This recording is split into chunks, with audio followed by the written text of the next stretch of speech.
Hi, good morning, everybody. I'm Mrs. Braswell, and today we're going to look at how to understand what we are reading. I know that sometimes reading, you just kind of look at the words and it's like, what are these? What's going on? Yeah. So we're going to look at and figure out what is happening. Let's understand the story.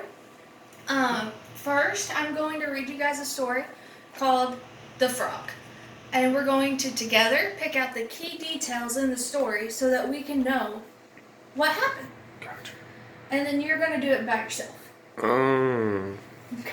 So let's go ahead and get started. Let's read The Frog, okay? Okay. I heard a frog outside. It said, "Ribbit, ribbit." I went to see where it was. I looked under the porch. I looked under the car. I looked all around the backyard. I even looked in the garbage can. But I could not see the frog. I kept hearing the frog, so I sat on the porch and listened.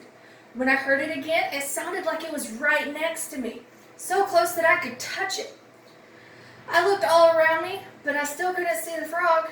I waited until the sun went down, and the moon came up. I couldn't wait any longer, though, because it was my bedtime. My mother said it was bedtime, and I had to go inside. I heard the frog again when I was in bed. "Mom!" I called. "The frog is still outside. Can I keep searching for it?" "No," she said. "It's too late, and you have to go to sleep. You can look tomorrow." And the next day, I sat outside where I thought the frog was. I sat really quietly to see if I could hear the frog. I thought I saw something move in the grass. Then the frog just jumped out of nowhere out of the grass. It came right up to me and made the same sound again. "Ribbit, ribbit." I think that the frog was trying to say hello. Alright, so who can tell me, what were we doing in this story? What was this story about? Yes, Lucas. They were looking for a frog. Yes, they were looking for a frog. Who was looking for a frog? Me? The person in the story? Yes, the little boy who Little the boy in the story was story. about. Right. So he was looking for the frog. Looking for a frog. And the little boy is the main character of the story. That's all who we ever hear about most of the time. And who can tell me what happened? What happened? He was looking for the frog. Did he find the frog on the first day? No. And so he had to stop looking for it. Why did he have to stop? Because his mom said go to bed. Yes. So he was looking for the frog. We know he was a little boy. His mom made him go to sleep. Did he find the frog when he woke up the next day? Not for a little bit, but Yes. then after a little bit he did. Yes, and what happened when he found the frog? It ribbited at him. Yes, and he jumped out of nowhere.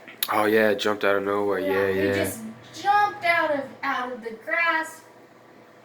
Jumped out of grass. So we know that this story is about a little boy who was looking for a frog, but he had to stop looking so that he could sleep for the day. And then the next day when he was looking for it again, the frog jumped out of the grass. Oh. So I just basically told you guys that entire story, again, without having to reread this off my paper. Oh. So that's what we're doing when we're looking for key details.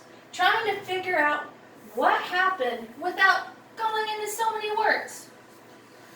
Alright, so now I'm going to want you guys to do this on your own. You're going to read two stories. One is called My Soccer Team, and the other is called The Anthill. You're going to read these, and then you're going to pick out the key. You're going to tell me what the story's about, who it's about, what did they do, does something stop them, and what was the story. And then for bonus points, you guys can tell me about the story. I want you guys to, in one or two sentences on this paper, tell me about each one of the stories, and then compare and contrast if you can. Because remember, these are bonus points. So I want you to do as much as you can. And I'm going to give you guys about 10 minutes to do this, okay? Gotcha. There you go. Miss Sphinx, we're going to fast forward past the 10 minutes for this time so that I can do the rest of my lesson without Gotcha. losing video. Alright, let's go back. Alright, you guys, so you just got done reading my soccer team in the anthill. Wasn't it a cute story? So cute. A little boy, he was just so excited about playing soccer. And that little boy learned all about ants and how poking it with the stick can make the ants go crazy, and they all are just wanting to take care of each other. So now that we picked out the key details in these two stories, I want you guys to tell me key details about your life. So will you raise your hand and tell me what happens every single Monday, every single Tuesday, every day? What do you do? Yes, Lucas. I wake up, I make my bed, I eat breakfast, I brush my teeth, get on the bus to go to school, because that's a thing kids do. Yes.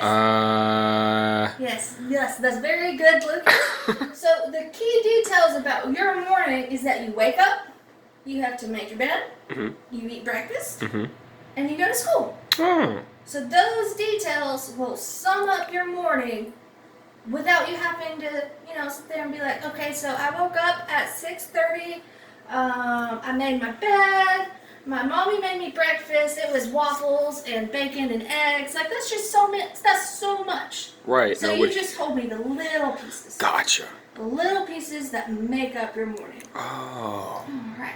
So do you guys understand? Do you have any questions? But what if I want to tell them about waffles? If you want to tell them about waffles? I do like waffles. Well, you can, but we were only looking at the little pieces. Okay, Remember gotcha. the Little ones? piece. Yeah. If somebody's wanting you to tell them about waffles, then they're going to sit down and be like, tell me about those waffles you had for breakfast this morning. So most people don't want to hear about my waffles? Because you're just going to make them hungry. Oh, gotcha. So you want to keep it short. Short, little details. Got it. Yes. All right, any other questions, guys? No? All right, well, thank you guys for letting me come and practice teaching to you. You have a wonderful day. Thank you. Thank you, Mrs. Braswell.